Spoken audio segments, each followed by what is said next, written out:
हाँ दोस्तों, हमने पहले छोड़ा था समुद्रगुप्त का पुत्र था, उसका नाम था रामगुप्त।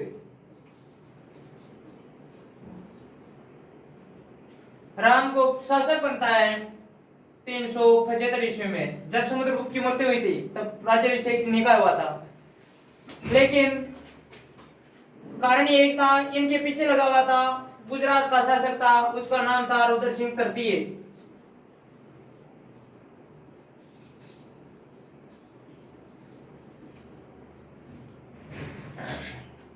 कारण यह था कि इनकी पत्नी का नाम था ध्रुव देवी।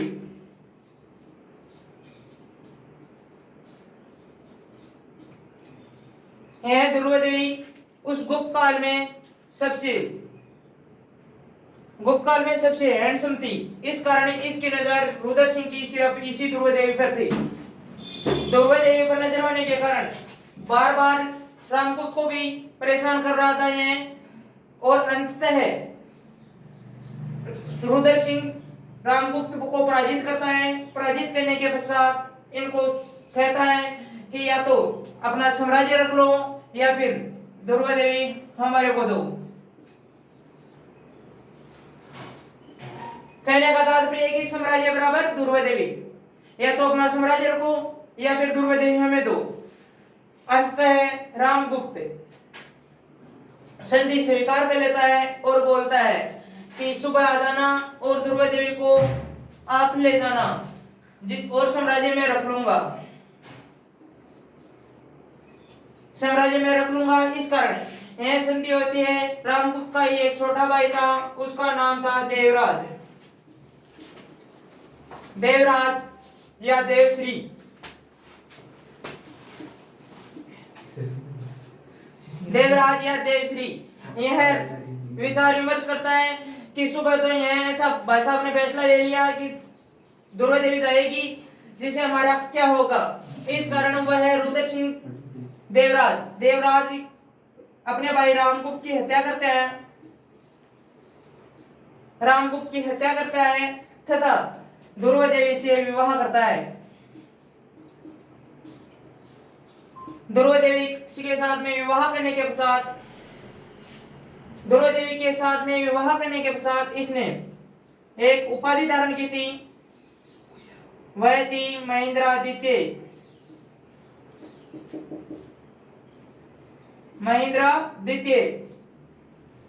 महेंद्रादित्य की उपाधि धारण कर ली। उपाधि धारण करने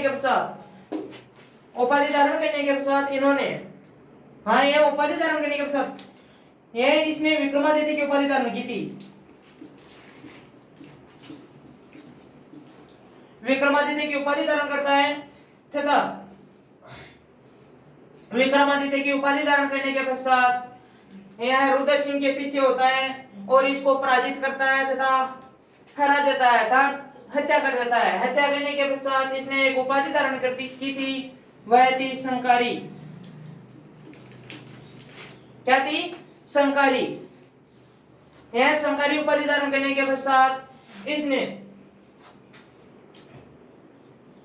संकारी उपाधि धारण कर ली। संकारी उपाधि धारण करने के पश्चात यह राज्याभिषेक करवाता है और फिर एक थी प्रभावती गुप्ता, इनकी बच्ची थी। प्रभावती गुप्ता इनकी एक बच्ची थी, उसका विवाह करवाता है वाकाटक रुद्र सिंह द्वितीय।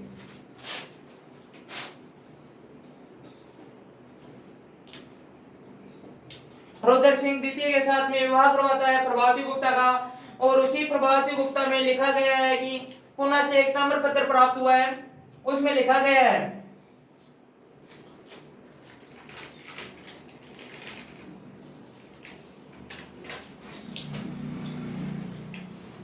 कि यह धारण गोत्र के ब्राह्मण कहे जाते हैं। धारण गोत्र के ब्राह्मण कहे जाते हैं। इस कारण हम कह सकते हैं कि गुप्ती ब्राह्मणी थे। इन्होंने चंद्रगुप्त द्वितीय ने ही एक नवरत्न मंडली का निर्माण किया था, जिससे आकर्षित होकर मुगल सम्राट अकबर ने भी नवरत्न मंडली का निर्माण किया। चंद्रगुप्त द्वितीय के दरबार में विराजमान मंडली में आने वाले लोग थे कालिदास, धन्वंतरी,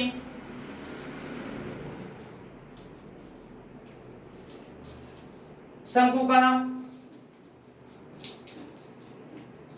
घटकरपर,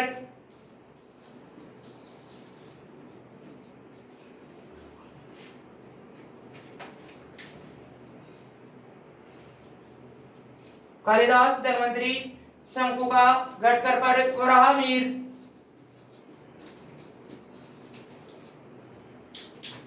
यह कुल मिलाकर 9 विद्वान थे और इन्हीं विद्वानों के कारण यह चंद्रगुप्त द्वितीय संपूर्ण पश्चिमी गणराज्य को जीत लेता है। पश्चिमी गणराज्य को जीतने के पश्चात इन्होंने एक उपाधि धारण की थी। वह उपाधि थी हमारी,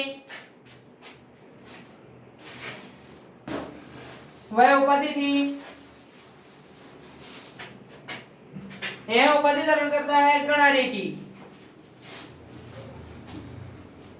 तथा संपूर्ण जीत लेता है वाकाटकों को।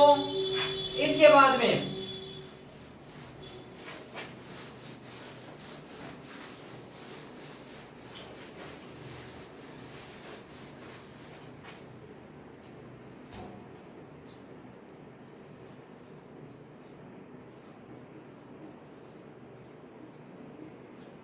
चंद्रगुप्त द्वितीय उपाधि धारण करता है गणारी की। इसके पश्चात यह शासक बना था, राज्याभिषेक हुआ था, उसी समय परम भागवत की भी उपाधि धारण की थी।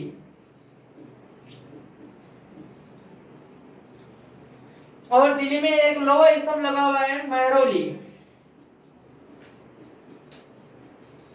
महरौली का लोहा स्तंभ भी इन्हीं की द्वारा लगाया गया था, चंद्रगुप्त द्वितीय के द्वारा, जो आज तक लगभग 1600 वर्ष बीत चुके हैं। नहीं तो इसमें कोई जंग लगा है और नहीं कोई उखड़ने का प्रमाण है, खुले आसमान में है बिल्कुल।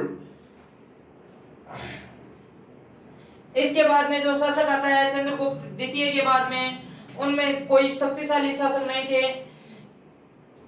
कोई शक्तिशाली शासक नहीं होने के कारण उनको अंतिम शासक बनता है विष्णुगुप्त।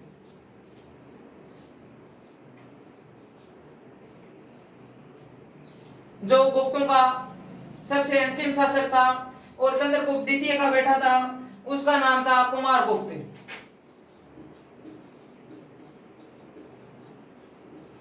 कुमारगुप्त भी काफी शक्तिशाली था और इसने आसपास में संपूर्ण गणराज्यों को जीत लिया था। अब अगला अध्याय में हम कुमारगुप्त की बातें अगले अध्याय में करेंगे, पार्ट में।